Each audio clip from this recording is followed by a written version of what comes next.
सड़क पार रश का वक्त था। सब लोग अपनी अपनी मंजिल की तरफ बढ़ रहे थे।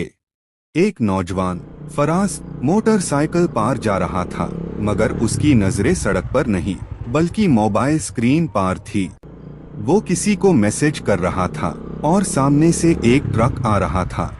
अचानक एक जोरदार आवाज आई। फराज की बाइक ट्रक से टकरा गई और वो जमीन पर जा गिरा। पास ही मौजूद पुलिस ऑफिसर अली फौरन दौड़ा।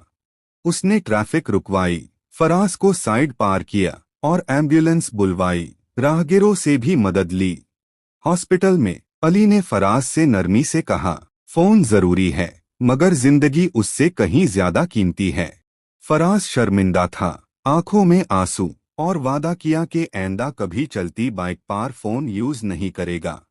मोटरसाइकिल चलते वक्त मोबाइल फोन का इस्तेमाल खतरनाक हो सकता है। सड़क पर ध्यान रखें ताकि आप और दूसरे लोग महफूज रहें।